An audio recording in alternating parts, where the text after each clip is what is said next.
Hey, what's up, people? Piz out here, and today I've got another review for you guys for The Lost, my series of more obscure, lesser-known titles that I believe deserve to be seen.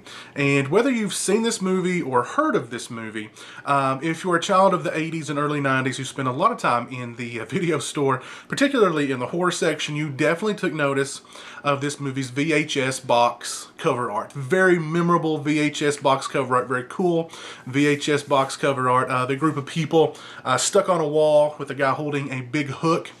It also has one of just the coolest taglines in all of horror history: by sword, by pick, by axe, bye-bye. I'm talking about The Mutilator, and I first saw The Mutilator many years ago on VHS and didn't remember very much about it. And I was able to take in another viewing of the film just the other night, and I was very pleasantly surprised and really taken aback by the film.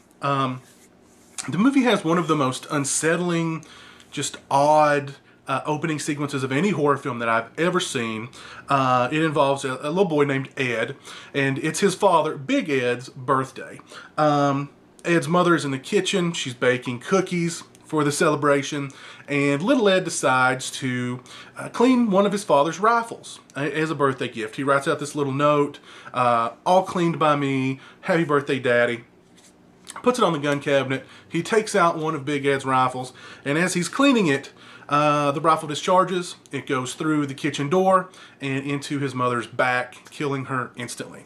Well, Big Ed returns home very shortly thereafter, and after seeing what has happened, he proceeds to very coldly throw a beating on little Ed.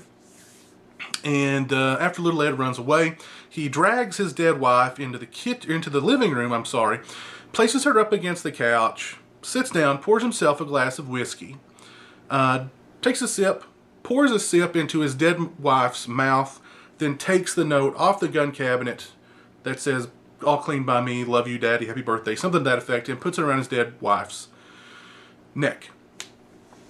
Yeah. Flash forward many years. Little Ed is now ostensibly in his early 20s. He's hanging out with a group of his friends when he gets a phone call from Big Ed asking, come out to our beachfront condo and help me clean it up. Big Ed tells his friends about this, and his friends are like, hey, sounds like a party, let's do it. And against Ed's best judgment, he decides to take his friends out to the beachfront condo. But there, shortly after, they each begin to disappear one by one as Big Ed has completely snapped, and he is out for blood. And a few things about the movie really took me aback. It's a very well-written movie. The characters are really well written. Every character in the film pretty much has their own sort of unique personality, which you don't see very often in any horror film, to be perfectly honest with you. The dialogue's pretty good. The acting is pretty good. The makeup effects and the gore, although some of it seems a little trimmed down, a little edited, are still pretty good. We've got heads rolling, we've got legs rolling, we've got a guy chopped in half at the waist. We've got a skiff, a giant hook versus a young lady's crotch, which I'll leave it to your imagination who wins that battle. And we've got some really effective moments in the film. Like I said, that opening sequence is just really off-putting.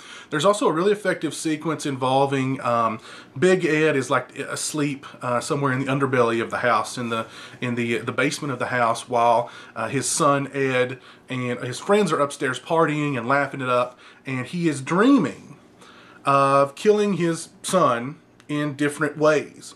And that's a really effective, sort of strange sequence. The movie also has a really good sense of humor about itself. It doesn't seem to take itself quite too seriously. There are some issues with the movie. There are some flaws. Most of them can be attributed to the very low budget. It's a very dark film. It's a very underlit film. My biggest complaint with the movie was there's no showdown at the end between Big Ed and Little Ed, which it seemed like the entire movie was building toward that, as if, Big Ed still, blamed his son for killing his wife, and, he just labored on this for so many years, and finally he snapped. But we don't get that.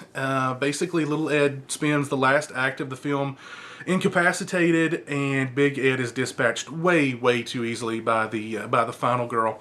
But overall, I was really pleasantly surprised with The Mutilator. I thought it was a pretty solid, fun, an entertaining 80s slasher movie that absolutely deserves a DVD or Blu-ray release. A few years ago, Code Red announced that they were putting it out on DVD, but they dropped it for whatever reason. I'm not sure why. I think I heard that they couldn't find the original 35mm prints of the film, so they dropped it. There's been DVD releases, unauthorized DVD releases in other countries. But as for in the States, in Canada, basically if you didn't get that VHS back in the day, or you don't have a bootleg, you've just not been able to see The Mutilator, which is kind of sad considering that there are much lesser 80s slasher movies that have gotten good DVD and Blu-ray releases, or are going to get good DVD and Blu-ray releases coming up, and that The Mutilator has just kind of been relegated to this lost status, despite the fact that it's actually a pretty decent 80s slasher movie, and better than most 80s slasher movies, to be perfectly honest. Like I said, good acting, good dialogue, strong characters, some pretty good gore, some pretty good kill sequences. Of course, Big Ed is a big game hunter, a trophy hunter, so of course all of the kills end up on the wall, which was kind of cool. Of course, leading back to the awesome cover art for the film. But yeah, if you guys have seen The Mutilator, please let me know what you think of it in the comment section below. Hope you guys enjoyed the video, and until next time, take it easy. Peace.